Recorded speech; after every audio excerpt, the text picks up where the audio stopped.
Welcome back to Construction Executives Live. I'm your host, Jeremy Owens, in very sunny and hot Northern California, where it's going to be a balmy 114 this weekend. So I'm not too happy about that. Thanks again for attending. I see a lot of familiar names and faces. Thank you so much for being here and for taking your valuable time.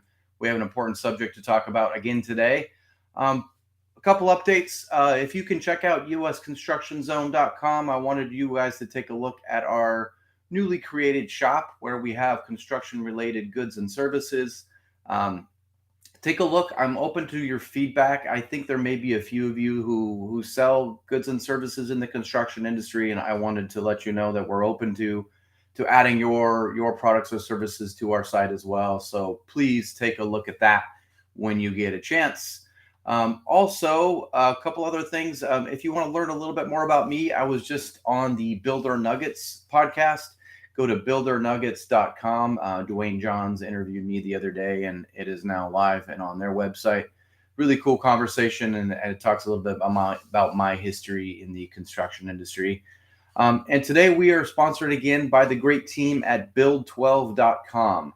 Automate your construction business into a revenue generating machine with the Build 12 system. As I mentioned last time, I'm getting ramped up with this program, and I really like all of the features and benefits it has. Take a look, mention US Construction Zone, and they will give you a screaming deal. Again, build12.com. We have a great show for you today. The title is Innovation in Recruitment, the Roadmap to Attracting Youth in the Trades. And this is obviously a hot button topic. This is near and dear to my heart. As you know, I'm third generation in remodeling, and we have struggled with especially the labor force for really going on close to 10 years. It seems to be a slow trickle where it just slowly started to really affect our business. And now it's to the point of like, we really have to figure this out. And here's a couple of stats. For every 5 people who retire or leave the skilled trades, only one new person enters the labor force. This trend is creating a shrinking labor force in an industry that is growing rapidly. So as a result, demand for people in the trades is exploding. This demand will contribute to stability and wage growth in these careers over the next decade. We're going to learn from an industry expert today as we discuss this important topic and valuable ways we can attract more youth in the construction industry. Today, you will learn some valuable tools that hopefully you can take back to your team and really implement today. And our special guest today is Clay Coffman. Clay is the co-founder, excuse me here. He is the co-founder of and CEO of Trade Foundry, a talent platform helping connect America's next generation of talent with careers in the skilled trades. Previously, he was the co-founder of a venture-backed startup called Zago in the real estate technology industry, and prior to that held various roles in sales, marketing, and product development. Clay is passionate about solving America's skilled labor crisis by using technology to attract talented young people into careers in the trades. So please help me welcome Clay Coffman. Clay, thank you for being here. Hey, Jeremy. Thanks for having me. Excited to Yes, be thank here. you. As you know, you picked a hot button topic here. I mean, I guess I just wanted to hear a little bit about your background as an entrepreneur and how you kind of came to come to the construction industry. Yeah. So I think you covered a bit of my work experience there. I have a bit of a non-traditional background, at least for, venture-backed tech founder. Grew up in the Midwest, family of entrepreneurs. My dad grew up on a farm in Missouri. So farmers, entrepreneurs. He had 6 older siblings, um, uncles who worked in the trades. And we moved to Kansas City when I was a kid. I actually went to school in Canada, which was obviously a little non-traditional. I went to Mhm. school for computer science and business. And when I got back to Kansas City after being in Canada for a few years, I met my co-founder, Adam. I was working in the solar industry for his commercial solar company Okay. in Kansas City, and we ended up spinning Zego out of that company. We took some of the IP that they developed there and repurposed it for the real estate tech Mhm. industry. And we sold that to a company called Paylease in San Diego. I moved out there, I was there working in product and engineering for a few years, and then worked for a blockchain startup for about a year. And then I took, last year I spent some time trying to figure out, what do I want to work on for the next decade? Like, what's a Mhm. big problem that I'm really passionate about, something I feel good about working on. And Adam and I had reconnected. We were kicking around a few different ideas, and he had brought up this topic of the labor shortage in the skilled trades, like just the Mhm. general skilled labor crisis. Right. And it sort of immediate, it wasn't something that I had been thinking about proactively, Yeah. but it immediately resonated with me. I think given my background, my dad used to always joke like, "Who's going to build stuff if you're all working at Facebook?" Like I watched my uncle build his own house, and he could weld and was an electrician, Yeah. could do anything, and we used to always joke about that. And it was just something, after seeing what's happened with tech in the last few years, and Mhm. I don't know, with my career and seeing my peers, I think we're all sort of realizing that we've, I wouldn't say neglected, but we sort of glorified this path of, oh, you've got to go work at like a big tech company or a big law firm. And Definitely. there's so many different pathways to success in this country. And so, yeah, it really just kind of came up. It was something Adam had been thinking about. And yeah, it just aligns with a lot of things I care about personally. And I think it's a really important problem for us to solve as a country. Oh, yeah, definitely. I mean, I think all of our dads have said a similar thing to us over the years. It's obviously been a hot topic for our industry for a long time. And before we get really delve into the construction industry, I mean, the whole labor market and job force in general is changing at a rapid rate. I mean, you mentioned blockchain, but AI, virtual reality, 3D printing. There's so many things that are really entering our space right now. How do young people stay up to date with these trends and know, hey, what jobs are really going to be available when they're ready to hit the workforce? So I think it's definitely tough because what you learn in school is always going to lag what is kind Yeah, of being developed at the bleeding edge. sure. So I think back to, I'm 31, so I'm not that old, but I'm 10 years out of high school, and I think back to how did I keep up to date on, things I was interested in, technology. And there's still the traditional news outlets. Are you reading Wired? Are you following the right journalists on Twitter? You kind of have to be thoughtful about what you're consuming. YouTube is amazing. Like, you can learn pretty much anything on YouTube. Yeah, Reddit. I was kind of late to the Reddit game, to be honest. I was big on Dig when that was around, but yeah. I think anything I'm ever interested in, I go deep on Reddit. Join Discord communities.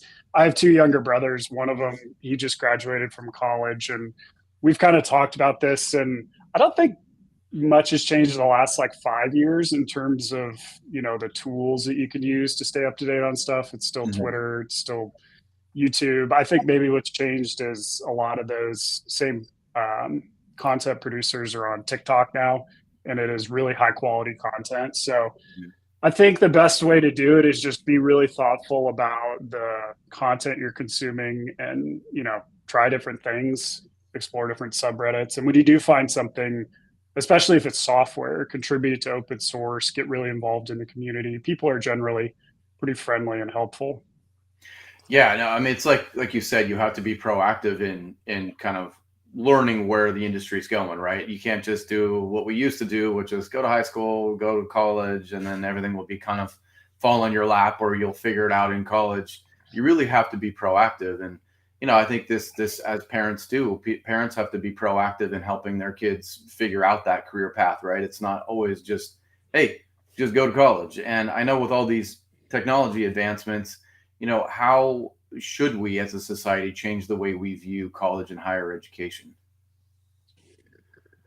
I think we need to, like, college, at least from my own experience and peers and just what I've seen and heard from, people who've just graduated college. It's still very much about the experience of going to college for 4 years, especially if you go to like a state school in a college town.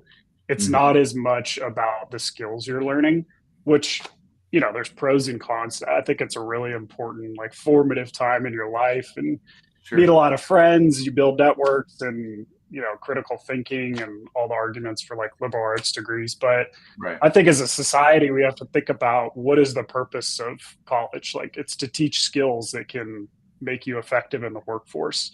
Right. And so I think we'll see. I don't know if college, I mean, all these things take time too. So obviously, none of this will happen quickly, but I think we'll see a shift towards. I just don't think it takes 4 years to learn a lot of things. Like, Right. that's just a really antiquated way of thinking about it. Like, you can go to a coding boot camp and learn JavaScript in 6 months and make 100K a year as a web developer.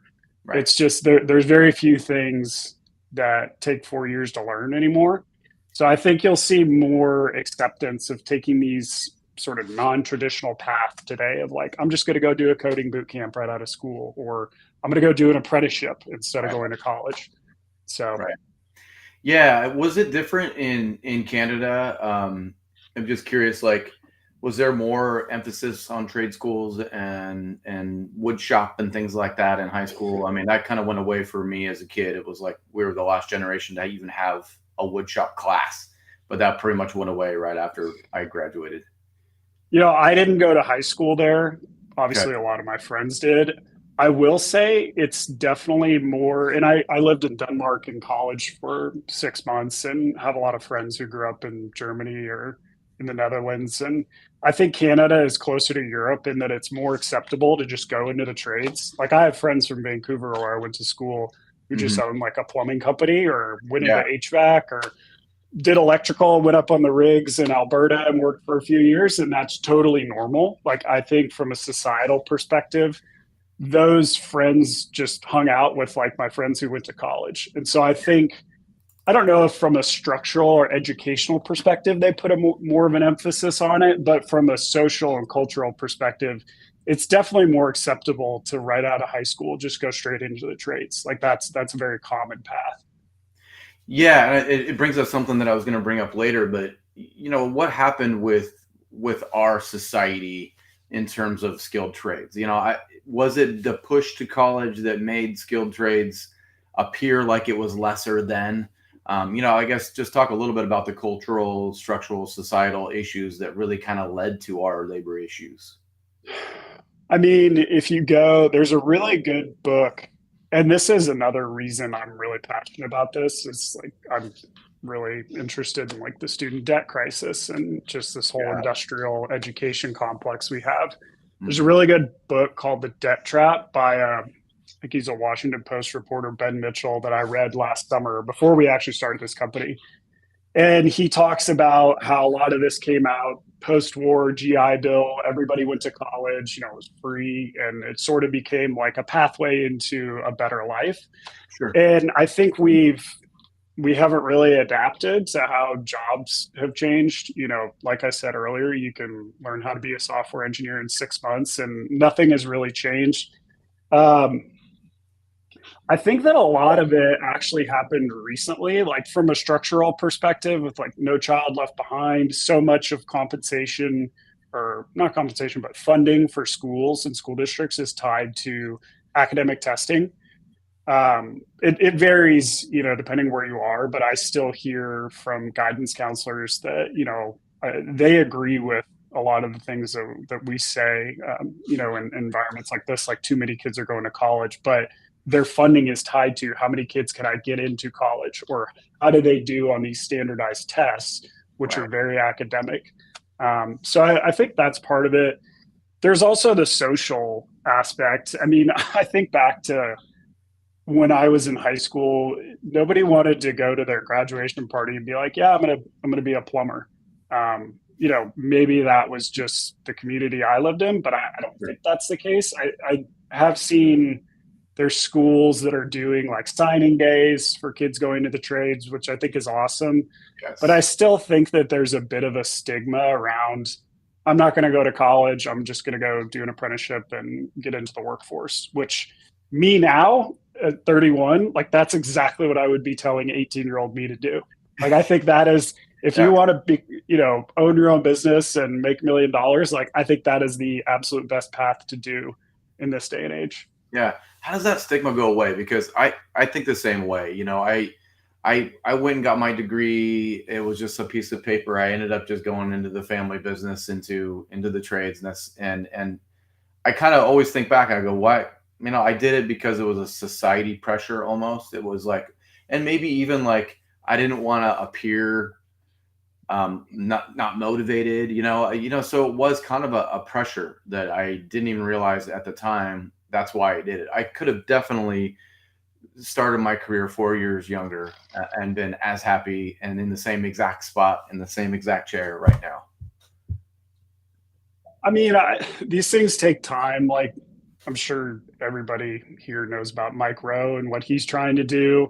Yeah. But the problem is, like, my 22-year-old brother doesn't know who Mike Rowe is. I know who Mike Rowe is because I love dirty jobs, but we need people who are, in Gen Z to talk about these career paths. And I think the most important thing is, like, the story that's not told in schools is your local small business owner, your entrepreneur. Like, that story just doesn't, like, those people. And I know there's groups. I'm trying to think of the name. I think it was like Junior Achievement or something like that. Business owners would come in and talk about their business, but I think that's where a big opportunity to change the perception of their trades is showing kids, like, hey, here's like a really smart, talented 35-year old who owns his own business, who Right. just went straight out of high school and started his own business and now has 20 employees and has an awesome life. That's as good of a career path as becoming an attorney or a doctor.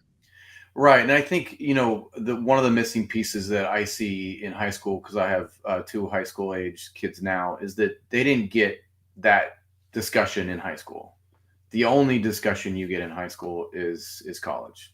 And it's still a heavy push. It is still not talking statistically about the student debt crisis. There needs to be more financial sense for one, but for two, there's not a lot of wood shop and auto shop and all the stuff that I had as a kid. So really, they don't talk about that. They should definitely have business owners come in and talk about various career paths and then how to get there, right? So I think that that's still a missing piece, is that from the high school age, it's still kind of lesser than. Yeah, and it's tough because you don't want to tell a kid, like, oh, you're not going to be able to go to college. Like, you Right. got to go do that. Like, you don't want to beat someone down. Right. I think it's more you just need to make it so it, like I even said it earlier, this alternative path. It shouldn't be an alternative path. It's just Right. one of the ways you can go. Right. And like I think Germany does this really well. They call it like the dual system. I think like 80 or 90% of students do an apprenticeship in high school in Germany, and 50% of them go into that field and do a trade when they graduate. Yeah, And for if sure. you look at, I think there was a survey, some study that I read where they looked at mid-career earnings for workers in Germany and skilled and unskilled trades and like blue collar, white collar jobs. And the trades, it was like 92% of what their more academic counterparts made. So part of it is also like we just have to, from a societal perspective, make sure that people are making enough money that this is an attractive career path. Right. And that's not the barrier right now. I think, but people knowing about what a plumber makes or an electrician, I mean, it's legit. It's legit money. Probably more so than someone that's just graduated college. Correct. It is, but I don't think we do a good job of spreading the word No. because I did, before we started this company, I did probably 50 20-minute interviews with 18 to 25 year olds all over the country, college, no college, just to get a better understanding of like what is their perception of the skilled trades. And I would say 90% of them were blown away when I told them what they could make, 5 years in as an electrician Right. or as a millwright or anything. Like all they're shown in high school, I've kind of realized, is what you could make on an hourly basis, like right as you graduate. They don't show you what you can make over the first 10 years, like you would as a doctor or anything else. Right. So I think as an industry, we just have to do a better job of not just showing like, oh, you can make 30 bucks an hour, saying you can make 100K a year, full benefits, 401k match, like just like you would talk about any other job. Right. Right. And it's you mentioned Mike Rowe earlier. I also loved watching him and loved what he did for the trades and his skills US or Micro Works charity organization is a great place for young people to go as well. But he always talked about people have a love for what they do. There's pride involved in construction. And so he talked about the people, when he went into those dirty jobs, he's like, they're happy going through the sewers and coming home, and they're as happy as anybody else. There is something prideful about what they do. They're proud of it. They go home and they're as happy as someone who thinks they would have been happier in a different job. So I think it's a decision you make, more than it's like, oh, this job's going to make me happy. It's not always the case, right? It's the people around you. It's yourself personally that can make that decision on how happy you are in your career or not. Yep. Yeah, I think the biggest shift is to start talking about these as careers, not jobs, at least in schools. Yeah. Like I remember when I was in high school, it was just a job you could go get. It wasn't a career path. And so I think that's a really important, it's really semantics, but it's important that we emphasize that these are careers, not just jobs. Yeah, yeah, no doubt.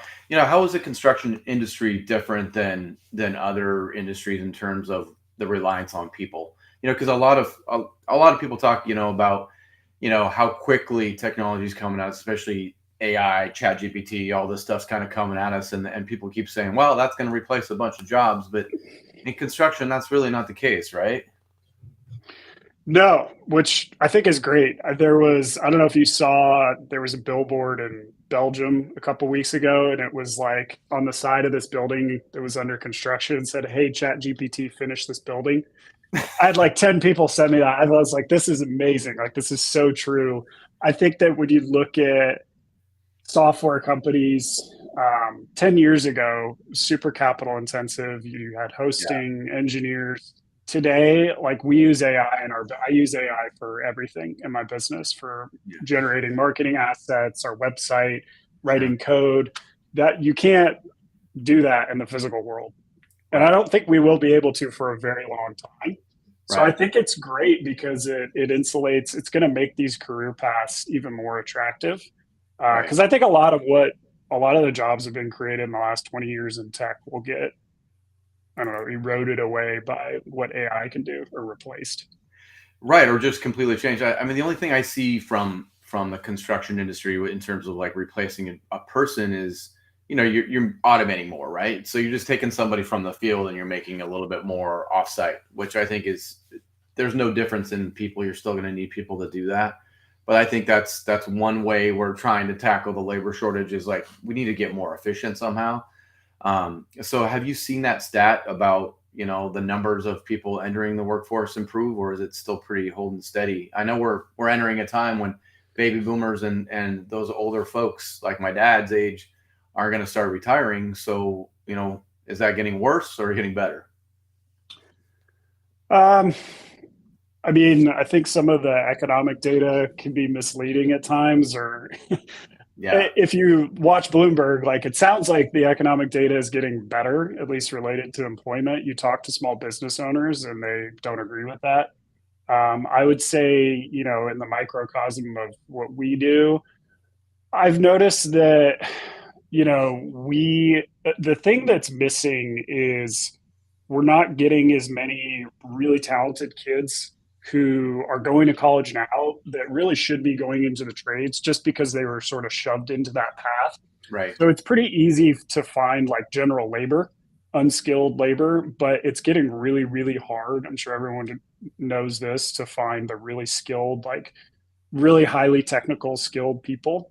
right. I can't really speak, I'm not an economist. I can't really speak to if that trend is changing across industries or across the country, but Okay. I think that it's it's definitely gotten better from where we were a few years ago. Yeah, yeah. I mean, it's strange. I mean, how long these problems take to solve, right? I mean, it obviously took us a really long time to get to this labor shortage place, and I feel like it's going to take equal amount of time to get us out of it, right? I mean, it's not like you just magic wand this thing and you know people are seeing it. So I mean, kind of talking about these younger people, and you're younger than I am. We have a hard time understanding the Generation Z and millennial generations, and I've always been protective of those generations. I have kids in those generations, and I feel like they get a bad rap sometimes, especially in terms of their work ethic. I just think they think differently than a lot of us do in terms of what they want from a career. And so I guess, like, speaking a little bit about since you're speaking to a lot of young folks, what are they really looking for in a job? Well, you said basically what I was going to say. I think that there's a big misperception. I hear talking to executives who are a little bit older that, oh, this generation doesn't want to work. And yeah, my youngest brother's 22, and he's one of the hardest workers I've ever met. I don't think that's necessarily true.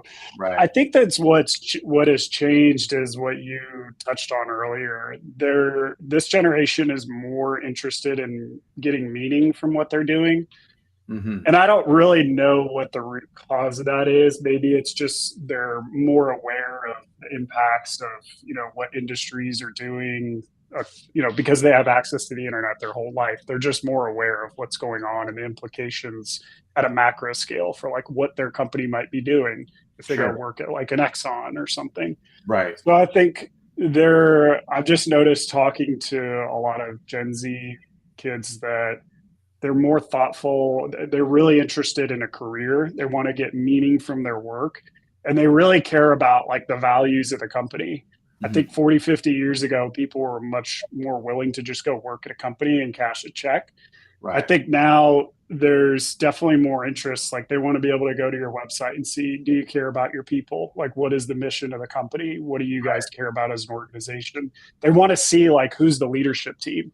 I know that I talk to a lot of people and they want to know like who works at the company, who runs it, what do they Right. care about? So I think the values and getting meaning from work is what they really care about. I mean, I just look at that as so valuable. I mean, we in my generation, and certainly my parents and my grandparents especially, it was about loyalty, right? It was like start a career, you want to hang on because there's some, I don't know why. I think there's some security there, and they benefited. Employers really, rewarded their employees for loyalty. But obviously, that changed rapidly, and that there's not a lot of loyalty. There's a lot of careers that you're changing every year or two, which is crazy wild to me. But I mean, I think social responsibility of that generation, of these younger generations, is great because before, like you said, it was about cash and check and really ignoring the bullshit that happened with the management, or how irresponsible they were, whether that's pollution or whatever. So yeah, you're right. I think they look for how is this company different, and I think contractors in general and construction companies in general have lacked having that on their website. They lack the people centric. They always want to appear big. They have pictures of the skyscraper they built or whatever, but they don't have a picture of the people, the family, like you said, the core values. What charity organization do you give to? If you go to a lot of websites, there's not a peep about it. Like, so do you not give money away? Is it all about money? So it's like it doesn't seem very difficult to have those things on your website or to really talk about them. But for whatever reason, it's if you go to a lot of websites, you'll find the same thing. There's not a mention about any of that. Yeah, I think, the top companies in this industry do a good job of it because they have people dedicated to that. They have HR teams. I think where the gap is these kind of smaller 400 or 500 person companies where you have a very small HR organization that's more concerned with payroll and kind of internal things, and Right. corporate website gets neglected for a few years and there's not as much emphasis on those things. So it's definitely changing. I do see really good website. We just kind of started prospecting and sales movements, and I'm looking at a lot of websites, and there are companies that are doing a really good job, but I would say for the most part, it's still sort of a gap here. Right. Yeah. Like they're just lacking a little bit. And, also based on some of your conversations with some of those younger candidates and people in those younger generations, what are some of the biggest, I guess, sources of confusion or misperceptions about the trades? And then two, the barriers to entry. Well, there's a lot of misperceptions. I mean, it gets back to the lack of this being taught in schools. Right. And I think a lot of it also is when it is taught in schools, it's taught by someone who's never worked in the field. it's taught by like a guidance counselor who's reading from a website or something like that. They don't really know how to talk about like the day to day or what it's like to work at a big company. Right. It's definitely confusing. That was one of the first things is, I came to this as an outsider and had to learn as quickly as I could and sort of put myself in the shoes of an 18-year-old who just graduated high school. Like, how do I become an electrician? It's really confusing. If you Google that, the first thing you'll get is trade schools. And you talk to some employers and they don't want to hire people from trade schools because sometimes they come in entitled. Sometimes if it's like HVAC or something, there's like a certificate that doesn't really mean anything. Right. Or you can go do an apprenticeship, or it's just really confusing. Do I go to residential? Do I do commercial? It's not clear what that career path is. So I think as a kid, it can be really confusing and daunting. Yeah. Yeah, no doubt. So what for those of us who don't know, what's the difference between apprenticeship and a trade school? Well, trade schools, I mean, I'm not like bashing on trade school. I think Right. trade schools serve a very valuable purpose. It depends on the trade. Like there are some really good trade schools. There's some trade schools that are, for profit that I think just churn out students, kind of like some coding boot camps too, with a certificate and kind of Sure. send you on your way. And it may or may not be meaningful in the industry. Right. Um, I think apprenticeships are definitely more ideal. You're getting paid to learn. That's what we say in like all of our ads. And I say it to students all the time. And we even hear people say it in screening calls and interviews like, oh, I'm getting paid to learn. And I don't think that we do a good job talking about that in high schools. Like, I remember when I was in high school, there was no concept of an apprenticeship. No one ever talked about that. I had never heard of that. No. There was internships, but that was unpaid. But I Right. think that apprenticeships, and if you talk to a lot of people, you talk to anyone in this industry, especially if you want to become like a commercial electrician or go into industry, like apprenticeship is absolutely the best way to do it. Right. Right. So, as an industry, obviously, like you said, if you Google how to do something and you don't get results, I mean, obviously, again, like we said before, that's an industry-wide problem. How do you go about fixing it? Is it companies like yourselves that need to go and be the educators? Because it just seems like you said, like everyone is so busy and wrapped up in what they have going on, and there's not enough like, hey, we need to have when someone Googles this, we need to have some options there, from an industry standpoint. Yeah, I mean, that is really why we started this company. We started with a problem. How do we solve the skilled labor crisis? And we sort of figured out from that, all right, there's not enough young people going into the trades. Okay, how do we solve that problem? And we had this original vision for creating like a coding boot camp model for going into the trades. You could do a lot of it virtually, maybe a week in person. That's still something that I think we'll inevitably do. I think that really needs to exist. There's obviously people working on this. Like as an industry, there's NCCER, and you have a lot of big associations that are doing a lot of really good content. I think what's missing is standardization from a legislative perspective. So, like the government, if you look at BC, where I went to school in Canada, they have I think it's called the red label trades. They're Okay. standardized. If you want to become an electrician, you Google it, the first result you get is this website, BC Skilled Trades, and it shows exactly you get an apprenticeship, you go do this, and it's very clear and it's very standardized. And then you can go work in another province. And I think in the US, depending on the state, it can be different. There's all these different, it's very confusing. So I think you need people like us, but we also need, from a legislative perspective, to sort of align all the states and create federal programs and make it easier. Yeah, again, that sounds like a lot of work. but It but is, yeah, yeah, and it takes a long time too. yeah, I mean to have the standardized like, hey, this is the kind of training we need as an electrician or whatever plumber. But you're right. I mean, it's crazy. I mean, I always hear stories of other countries and how they've done this, and it's just when you hear it, it's something they've had in place for 40 years already, and you're like, oh crap, we're that far behind. Like it does seem like that though, right? I think it's changing really quickly. If, when I was doing all those interviews, and obviously, this is what I'm doing. I talk to all my peers about it and friends Sure. and family. And literally every single person I talk to, they're like, oh, yeah, I had this cousin that became a welder and I owns his own business. Like everybody is starting to realize, like, oh, maybe going to college isn't always the best career path. Right. And so I think it is changing. It just, like you said, it takes time. Yeah. Yeah. So what can companies do better to attract the top talent to apprenticeships or ground up development programs? What can we be doing? There's a couple of things. One, I mean, you got to meet people where they are. So be on TikTok, Snapchat, YouTube, Facebook. Like you don't have to produce a ton of content. Just be there. Okay. You don't need to run ads. Have a presence there. It at least shows that like, hey, you're a modern business and like Right. we care about these things. We'll meet you where you are. Right. Um, have a great website and make sure it looks good on your phone. 70% of our signups are on mobile. I mean, generally 60 to 70% all web traffic is on mobile. I can't tell you how many websites I go to on my phone and you try to apply for a job and it's pretty painful. It's definitely not easy. Right. I think also the way that you're marketing jobs is really important.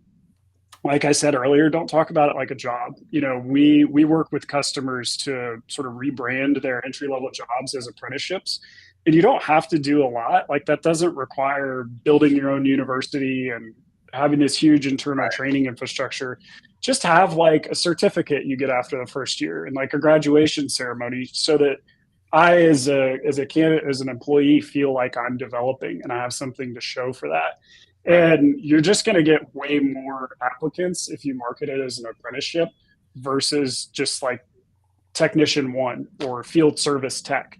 That's not very exciting. That doesn't Right. feel like a career versus, you know, we have one customer, they have this, it's actually a really cool business. They work on water pumps in California. I think it's a great company. They were looking for field technicians. We're like, let's call it like mechanic in training. And we got much higher quality applicants because it looks more like a career path, which it is, versus just field tech. That's just not very exciting. So I think the way that you market it on your job site is really important. And I see a lot of jobs that are, the description's clearly just spat out of some ATS that's auto generated and there wasn't a lot of thought put into it. And if you look at like our job postings that we do for our customers, they're really exciting. We use bold fonts and different sections and talk about the career path and what you can become after this job, not just the wage, the location, who you report to, responsibilities. Like make it seem exciting. Those are some of the those are like easy wins. I think just go to your own website on your phone and try to apply for a job, and you'll probably notice there's a lot of friction there. Yeah, totally. So do you have them kind of list a path to the career? Like, so, after you're done with the training, then, kind of like show them a path to a career. Yeah, whenever we launch a new customer, we do a kickoff call, and there's a ton of questions that we ask to train our team on how to talk about the job and the career opportunity. And one of those is walk me through the career path. And it's interesting. A lot of times we'll ask that question and it takes a minute to really think about like, have we documented this internally? And a lot of times companies have not thought about that. Like maybe somebody else in the organization thought about it a long time ago, but it's not top of mind for whoever's hiring for that role.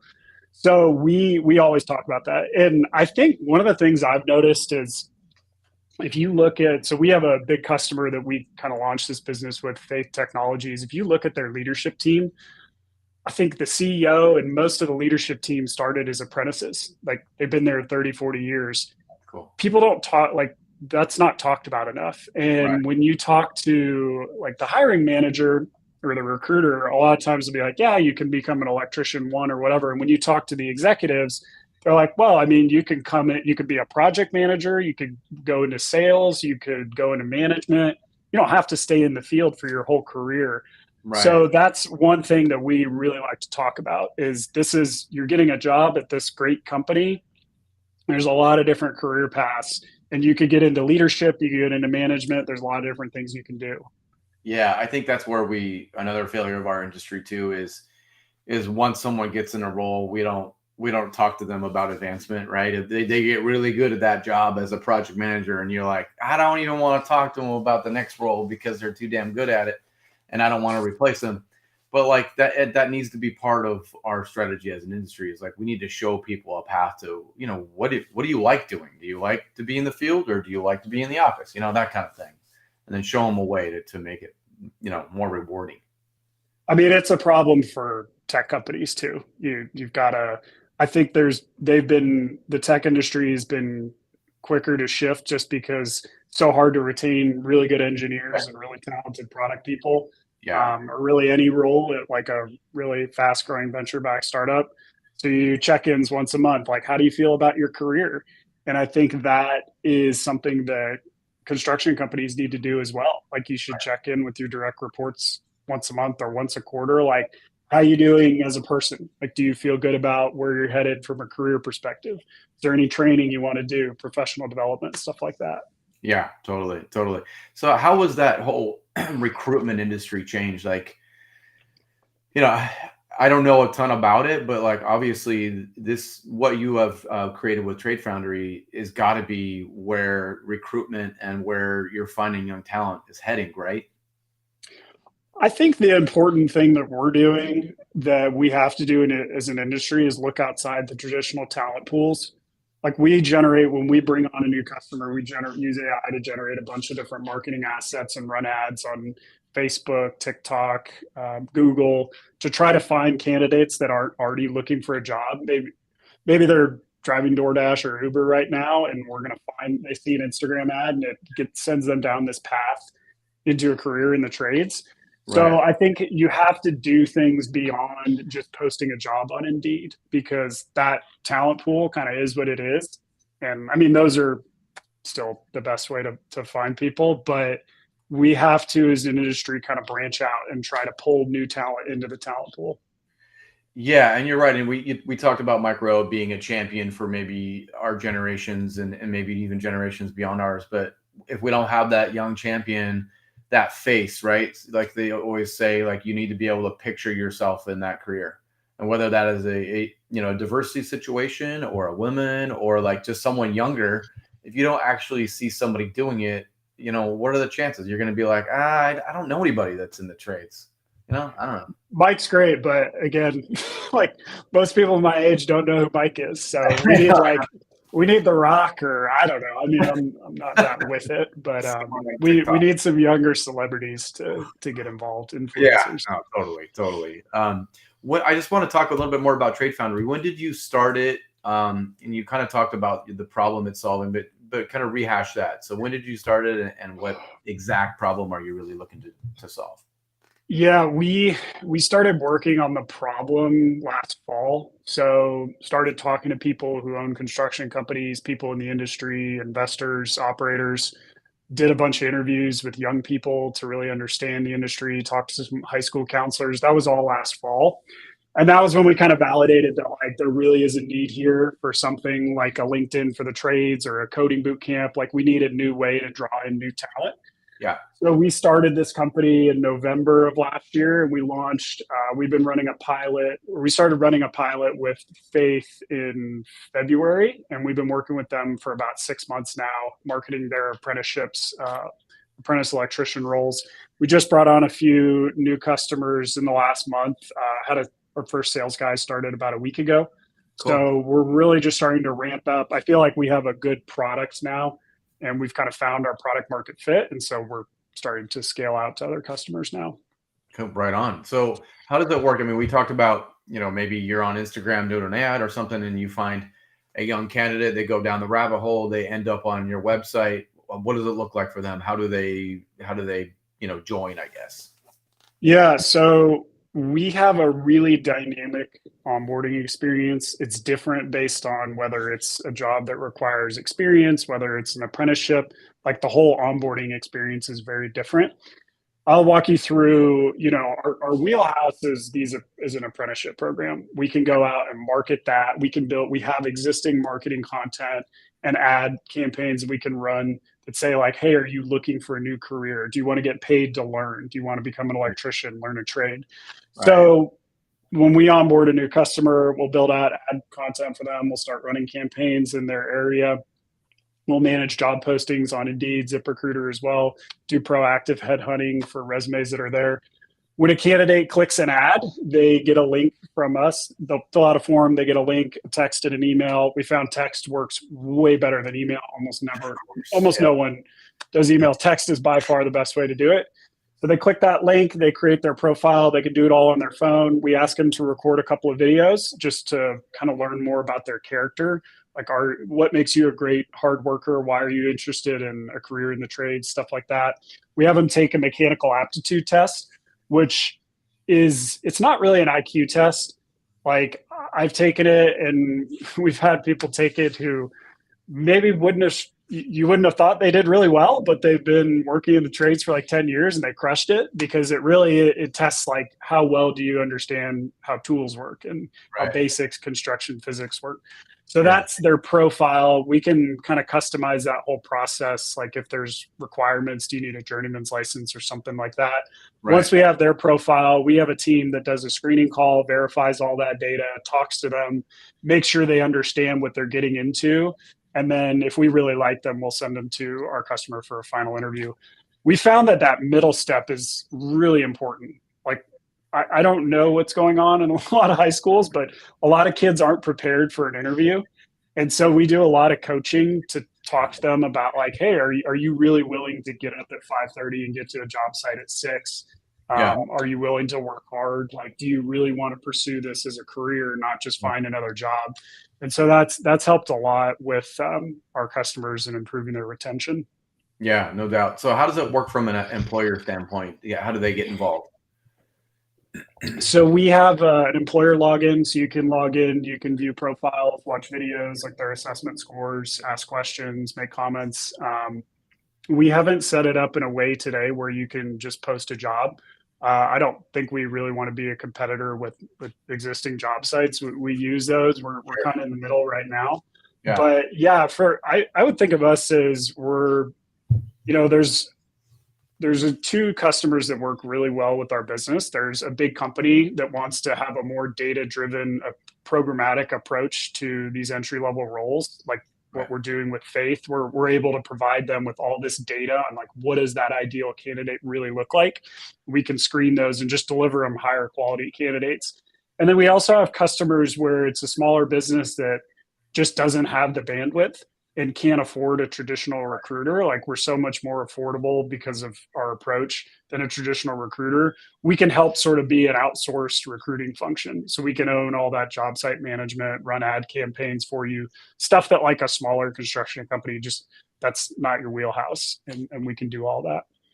I mean, that is such a huge market because there is something about recruitment. I mean, obviously, as you said, it's very expensive, and usually, a small or medium-sized company, you're not even thinking about that. You're like, I already know that's not something that we can do. So you definitely would fill that niche for that small, medium-sized, or even larger companies that really just don't have the bandwidth to have that on their plate. They don't have an HR manager. It's a family-run business. You don't have time. So yeah, what a great way to to enter in and really find that quality candidate. Are you finding any candidates willing to travel, or move, or are you guys doing ads that are very localized to where they currently reside? Yeah, we're very local right now, just because it's so much, our ROI on the ad spend is so much better if we're focused on a specific market. We just started recruiting for some more experienced roles to kind of test how our whole process works there. And Okay. so with that, we can be a little more geographically broad. So we can run more national campaigns, and we're testing out some like different automation on emails we can find, and LinkedIn automation and stuff like that to try to find people who are out there. Yeah. Right. Awesome. Well, I appreciate you being here today. Is there anything, last thoughts or anything on Trade Foundry that we need to know about? And how do we can we get if we have some people listening, can we get a free, behind the hood, under the hood kind of a look at your program? Yeah, absolutely. I'll give you my email if anyone is interested in talking. We're still very early and there's a lot of things we want to build and do in the next few months, and our product is evolving. I think the advantage we have versus a traditional recruiter is my background in technology. We can quickly customize things, and we're incorporating new things like AI that I think a lot of traditional recruiters are not. So Right. I would love just to talk to anybody if you're Right. interested in just providing feedback, if you have ideas for us, or obviously if you want to work with us, I'd love to talk to you as well. Awesome. Awesome. So what's that email for them to contact you at? Oh, it's my name, Clay.Coffman, Coffman at tradefoundry.us. Awesome. Well, thank you so much for being here, Clay. It's been a wealth of knowledge. This is a topic that we need more learn more about, and this is a great solution for us. So thank you so much for being here. Yeah, thanks for having me. All right, thank you. Well, thanks again, guys, for joining us on Construction Executives Live. What a great show! Again, the content was spot on. Thanks again for Clay for being here. Next month, we are going to delve into the topic of leadership. So I'll email out and put it out on socials when exactly that's going to be. We're still trying to iron out those details. I also wanted to thank our sponsor again, Build 12. Again, automate your construction business into a revenue generating machine with the Build 12 system. Go to build12.com. Thanks again for being here, everybody. Have a great day, and we will see you next month. Bye.